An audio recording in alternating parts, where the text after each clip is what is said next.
Hello students, I am Shailen Garg. Today I have come with the lecture 3 of determinant, where we will learn how to find minors and cofactors of the matrix. In our previous lectures, we have already discussed what is matrix and what is determinant. Matrix is a array which can be rectangular or which can be square. But in order to find the determinant of any matrix, it is necessary that a matrix must be a square matrix. तो determinant जो हम निकालेंगे वो किसी भी square matrix का निकालेंगे. Determinant का मतलब होता है एक पर्टिकुलर वैल्यू जो हमें एक स्क्वायर मैट्रिक्स से मिलती है. जैसा कि हम यहाँ पर अब देखें कि हमें माइनर्स और कोफैक्टर्स निकालना है, तो हमने एक मैट्रिक्स ली है 2x2 ऑर्डर की. Let A is a matrix of 2x2 order ABCD. अब हम निकालना चाहते हैं इस मैट्रिक्स के माइनर्स. तो सबसे पहले आप ये समझ लीजिए कि माइनर्स होते क्या हैं. माइनर्स बेसिकली हमारे पास जो होते हैं वो एक पर्टिकुलर वैल्यू होती है जो किसी भी मैट्रिक्स या डिटरमिनेंट से एसोसिएटेड होती है. डिपेंड करता है आपको माइनर्स मैट्रिक्स के निकालने हैं या माइनर्स डिटरमिनेंट के निकालने हैं. बेसिकली जो टर्म माइनर्स और कोफैक्टर्स है ये डिटरमिनेंट से एसोसिएटेड होती है. तो यहाँ पे देखिए हमारे पास जो मैट्रिक्स है वो कितने ऑर्डर की है, 2x2 ऑर्डर की है. तो कितने एलिमेंट हो गए इसके अंदर 4 एलिमेंट हो गए. तो अगर हम माइनर निकालना चाहते हैं तो हम माइनर हर एक एलिमेंट का निकाल सकते हैं. तो कितने माइनर्स निकलेंगे टोटल 4 माइनर्स निकलेंगे.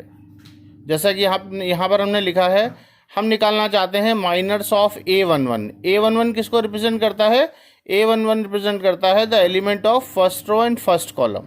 तो यहाँ पे देखिए हमारे पास A11 क्या है, A है. ये एलिमेंट जो है वो फर्स्ट रो और फर्स्ट कॉलम का है. तो इसको कैसे लिखेंगे, minor of A11 that will be represented by M11. तो अब कैसे निकालेंगे, देखिए हमने आपको बताया माइनर जो होता है वो डिटरमिनेंट से रिलेटेड होता है. इस मैट्रिक्स की हमने क्या बनाई, डिटरमिनेंट बना दिया. अब देखिए अगर आप M11 हमारे पास एलिमेंट क्या है, A. अगर हम इसका माइनर निकालना चाहते हैं तो इससे जाने वाली रो और जाने वाले कॉलम को डिलीट कर देंगे. हमारे पास कौन सी वैल्यू बची, D. तो हम इसको एज इट इज़ लिख देंगे. ये प्लस होगी तो प्लस लिख दी जाएगी, ये वैल्यू नेगेटिव होगी तो एज इट इज़ नेगेटिव लिख दी जाएगी. तो याद रखिएगा जब भी हम मैट्रिक्स में वैल्यू की बात करते हैं तो उसका मतलब डिटर्मिनेंट होता है. यहाँ पर एक सिंगल वैल्यू है तो वो एज इट इज़ लिख दी गई है. लेकिन अगर हम 3x3 ऑर्डर की मैट्रिक्स लेंगे और A11 को अगर हम डिलीट करेंगे तो देखिए हमारे पास ये वैल्यूज़ बचेगी. तो इसका क्या बन जाएगा, वैल्यू का मतलब क्या है, इसका डिटरमिनेंट बन जाएगा. ये हम आगे डिस्कस करेंगे. फिलहाल यहाँ पे देखिए तो हमने माइनर ऑफ A11 निकाला तो A11 से जाने वाली रो और कॉलम को डिलीट कर दिया, D आ गया. सिमिलरली हम निकालना चाहते हैं माइनर ऑफ A12. A12 का मतलब है element of first row and second column. हमारे पास क्या है, first row and second column B है. तो हमने क्या लिखा, डिटरमिनेंट बनाया और हमने B से जाने वाली रो और कॉलम को डिलीट कर दिया. हमारे पास क्या बच गया, C बच गया. सिमिलरली माइनर ऑफ A21 का मतलब है element of second row and first column. तो हमारे पास हमने क्या करा, C से जाने वाली रो और कॉलम को डिलीट कर दिया. ये देखिए इसको हमने डिलीट कर दिया. हमारे पास क्या रह गया, B. सिमिलरली लास्ट एलिमेंट हमारे पास क्या होगा, माइनर ऑफ A22. A22 का मतलब है element of second row and second column. इसको किससे रिप्रेजेंट करेंगे, M22 से रिप्रेजेंट करेंगे. फिर डिटरमिनेंट बनाएंगे, वैल्यूज़ रखेंगे, D से जाने वाली रो और कॉलम को डिलीट कर देंगे. हमारे पास क्या बच गया, A बच गया. तो हमारे पास माइनर मैट्रिक्स, अगर हम वैसे तो सिर्फ माइनर्स निकालने को आता है, कभी आपसे कहता है कि माइनर मैट्रिक्स बनाइए तो माइनर मैट्रिक्स में क्या करेंगे, सारी वैल्यूज़ को हम एज इट इज़ रख देंगे. ये हमारे पास आंसर आ जाएगा. Got it. आपके एग्जाम्पल के लिए हमने यहाँ पर एक क्वेश्चन दिया है, इसको अपने आप ट्राई करिएगा. Find the minors of matrix A. तो देखिए अगर आपसे सिर्फ माइनर्स पूछ रहा है तो आप सिर्फ M11 निकालने के लिए क्या करेंगे, पहली रो से पहला कॉलम हटा देंगे, 5 रह जाएगा. M12 निकालने के लिए क्या करेंगे, ये हमारे पास एलिमेंट है first row and second column का, इससे जाने वाली रो और कॉलम को हटा देंगे, क्या बचेगा, -4 बचेगा. और अपने आंसर को हम यहीं छोड़ देंगे. अगर आपसे पूछता है कि माइनर मैट्रिक्स निकालिए तो माइनर मैट्रिक्स निकालने के लिए आप इसे मैट्रिक्स में रख देंगे, अदरवाइज कोई ज़रूरत नहीं है. Now come to the matrix of 3x3 order. यहाँ पर हमारे पास क्या है, 3x3 ऑर्डर की मैट्रिक्स है. तो अगर हम यहाँ पर हमारे पास टोटल कितने एलिमेंट हो गए, यहाँ पर हमारे पास 9 एलिमेंट्स हो गए। 9 एलिमेंट्स के हम हर एलिमेंट्स का हम यहाँ पर माइनर निकालेंगे। जैसा कि हमने यहाँ पे लिखा है M11। M11 का मतलब है minor of first row and first column, minor of A11। तो A11 हमारे पास क्या है, ये है। अगर हम इसका माइनर निकालना चाहते हैं तो पहले मैट्रिक्स का क्या बनाएंगे, डिटर्मिनेंट बनाएंगे। तो यहाँ पर मैट्रिक्स का साइन नहीं होगा, यहाँ पर हमारे पास डिटर्मिनेंट के साइन होंगे। ज़रा साइन का ध्यान रखिएगा, जब कभी भी हम वैल्यू की बात करते हैं तो उसका मतलब डिटर्मिनेंट होता है। तो ये डिटर्मिनेंट बनाया, उसके बाद A11 से जाने वाली रो और कॉलम को डिलीट कर दिया। हमारे पास वैल्यू के नाम पे ये 4 चीज़ें बच रही हैं। तो यहाँ पर इसकी वैल्यू निकालने के लिए हम किसका यूज़ करेंगे, डिटरमिनेंट का यूज़ करेंगे। A22, A23, A32, A33। और 2/2 डिटरमिनेंट की वैल्यू निकालने के लिए आपको पता है क्या करते हैं हम, product of principal diagonal then minus product of conjugate diagonal, ये हमारे पास वैल्यू आ जाएगी। इसी तरीके से हम निकालना चाहते हैं माइनर ऑफ A12। A12 का मतलब है minor element of first row and second column. तो देखिए इसको हमने टारगेट लिया A12 को, और इससे जाने वाली कॉलम और रो, इन दोनों को डिलीट कर दिया। जो हमारे पास बच गया उसको हमने फिर डिटर्मिनेंट में लिख लिया। डिटर्मिनेंट है ये। डिटर्मिनेंट में लिखने के बाद फिर इसकी वैल्यू कैसे निकाली, ऐसे मल्टीप्लाई करी और ऐसे मल्टीप्लाई करी, इस तरीके से ये वैल्यू आ गई। सिमिलरली आप M13, M21, M22, M23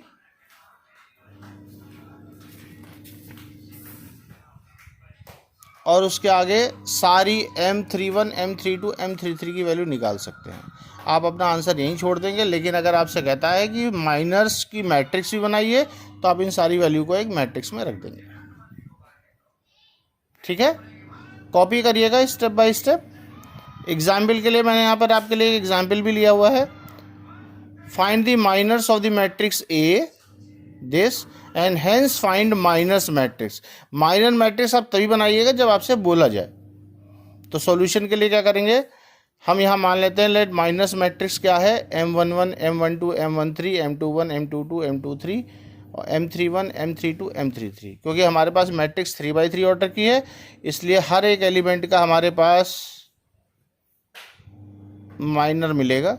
कैसे मिलेगा, जैसे कि हमने प्रीवियस लेक्चर में बोला था, हम निकालना चाहते हैं M11। M11 का मतलब है minor of first row and first column. तो हमारे पास देखिए यहाँ पर एलिमेंट देखिए, ये है first row and first column. हम इसका माइनर निकालना चाहते हैं इसका। तो इसको निकालने के लिए क्या करेंगे, 2 से जाने वाली रो और कॉलम को डिलीट कर देंगे। तो हमारे पास क्या बच गया, 0, 7, 1, -2। देखिए ये हमारे पास माइनर बन गया। और वैल्यू वैसे निकालेंगे, 2/2 डिटरमिनेंट की, product of principal diagonal minus product of conjugate diagonal. तो हमारे पास यहाँ पे वैल्यू आ गई -7। देख रहे हैं आप। अब इसी तरीके से M12 निकालेंगे। M12 का मतलब क्या हो गया, ये वाला element first row and second column. तो M12 निकालने के लिए क्या करेंगे, इसको टारगेट बनाएंगे, इससे जाने वाली रो और कॉलम को डिलीट कर देंगे। क्या बचेगा, -4, 7, 3, -2। यहाँ पर हमने ये देखिए लिख दिया 2/2 का डिटर्मिनेंट, इसकी वैल्यू निकाल ली। इसी तरीके से आप M13, M21, M22, M23 सबकी वैल्यूज़ आप इजीली निकाल सकते हैं। देखिए यहाँ पर मैंने सारी वैल्यूज़ निकाली हुई हैं, और आप इसको देखकर अपनी कॉपी में भी सारी वैल्यूज़ निकालिएगा। इस पूरी शीट का स्क्रीनशॉट ले लीजिएगा और उसके बाद देख देख के इसको कॉपी करिएगा। पहला जो मैंने आपको एग्जाम्पल दिया है इसको आप देख देख के करें, जब एक बार आपको समझ में आ जाए फिर आप आगे करें। तो यहाँ पे देखिए ये हमारे पास आंसर आ जाएगा माइनर मैट्रिक्स का। अगर आपसे सिर्फ माइनस पूछ रहा है तो आप सिर्फ माइनस तक निकाल के छोड़ देंगे। इस क्वेश्चन को करने के बाद आप यहाँ पर हमारे पास अगर हमने एग्जाम्पल दिया है find the minus of each element of the matrix, तो आप इसके सारे माइनर्स निकालेंगे। अब अगर बात करते हैं हम कोफैक्टर ऑफ मैट्रिक्स की, तो देखिए कोफैक्टर ऑफ मैट्रिक्स के लिए भी माइनर्स का जानना बहुत ज़रूरी है। तो कोफैक्टर देखिए क्या है, यहाँ पर हमने आपके लिए लिखा है let A be the square matrix then cofactor of each element of A is denoted by A I J और सी आई जे। देखिए किसी किसी बुक्स में ए से रिप्रेजेंट करते हैं और किसी किसी बुक में सी से रिप्रेजेंट करते हैं। जनरली हम ए से रिप्रेजेंट करते हैं, हमारी जो बुक्स हैं उनमें नॉर्मली आपको ए मिलेगा, कहीं कहीं पर सी मिलेगा, तो इससे कभी भी कंफ्यूज मत होइएगा कि ए लिखा है या सी लिखा है। तो देखिए सी आई, हम यहाँ पर सी ले रहे हैं, सी आई जे का मतलब, सी का मतलब है cofactor of ith row and jth column is given by -1 raise to the power i plus J M I J. M क्या है? एम वही है जो हमने अभी कैलकुलेट करा था, एम आई जे है minor of element A I J, मतलब minor of ith row and jth column. तो इसका मतलब ये हो गया कि अगर आप कोफैक्टर निकालना चाहते हैं तो आपको माइनर्स पता होने बहुत ज़रूरी है। आगे जाके हम कोफैक्टर डायरेक्ट निकाल लेंगे, लेकिन फ़िलहाल तो माइनर की हेल्प ले रहे हैं। जैसे कि यहाँ पे लिखा हुआ है कि हमारे पास सपोज़ ए एक मैट्रिक्स है 3x3 ऑर्डर की है, जहाँ पे A11 first row and first column को रिप्रेजेंट कर रहा है, A12 first row and second column element को रिप्रेजेंट कर रहा है, और A13 first row and third column element को रिप्रेजेंट कर रहा है, एंड सो ऑन। तो देखिए कोफैक्टर कैसे निकालेंगे, cofactor of element of A11, हर एलिमेंट का कोफैक्टर निकलेगा। तो first row and first column का कोफैक्टर निकालने के लिए A11 और C11, अभी आप कॉन्सेंट्रेट करिए, हम A से भी कर सकते हैं और C से भी कर सकते हैं। C पे कर लीजिए पहले कॉन्सेंट्रेट। देखिए C11 मतलब cofactor of first row and second column निकालने के क्या करेंगे, -1 raise to the power 1 + 1 that is 2 M11। तो ये क्या हो गया, प्लस हो गया, और M11 आपने निकाल ही रखा, वो वैल्यू रख देंगे यहाँ पर। सिमिलरली A12 और C12, तो C12 निकालने के लिए क्या करेंगे, -1 की पावर 1 + 2 दैट इज 3 M12। तो ये अपने आप -1 की पावर ऑड हो गई, तो ये माइनस आ जाएगा। Similarly C13 cofactor element of first row and third column, -1 raise to the power 1 + 3, ये हो गया 4 M13। तो ये अपने आप इवन पावर है तो प्लस हो गया। सिमिलरली आप सभी एलिमेंट्स के कोफैक्टर निकाल लेंगे। तो अगर क्वेश्चन कोफैक्टर निकालने के लिए आता है तो ज़रूरी नहीं है कि आप बिल्कुल इसी तरीके से चलेंगे, डायरेक्ट मेथड जो है वो आगे आपको हम बता देंगे, लेकिन फ़िलहाल तो आप स्टेप बाय स्टेप सीखें। तो यहाँ पर कोफैक्टर निकल जाएगा, छोड़ देंगे।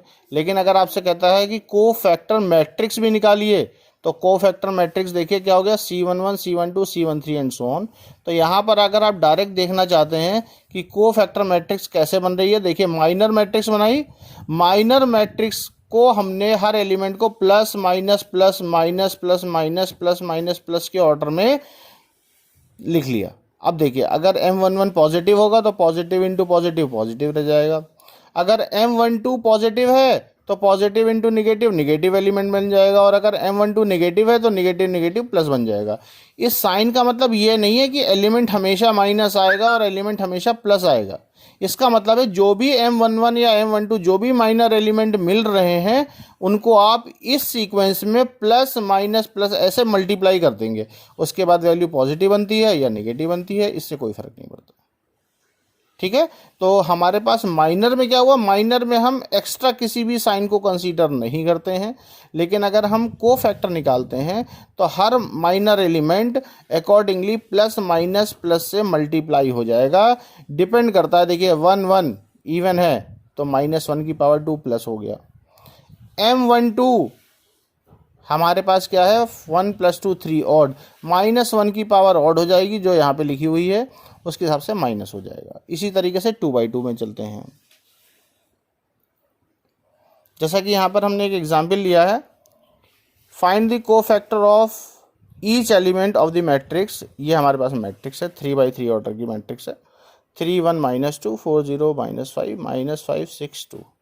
तो देखिए हम सबसे पहले क्या करेंगे, हम मान लेंगे कि हमारे पास एक कोफैक्टर मैट्रिक्स है, ये वाली C11 C12 C13 C21 C22 C23 C31 C32 C33। आगे जाके आप नॉर्मली आप A से डिनोट करेंगे, A11 A12 A13। आगे जाके हम भी A से ही करेंगे, लेकिन यहाँ पर हमने C से करा है आपको समझाने के लिए। तो इसको अपने आप करिएगा। आंसर मैंने आपके लिए लिख दिया है, इस आंसर को कॉपी करिएगा और वेरीफाई करिएगा कि आपका आंसर आ रहा है या नहीं आ रहा है।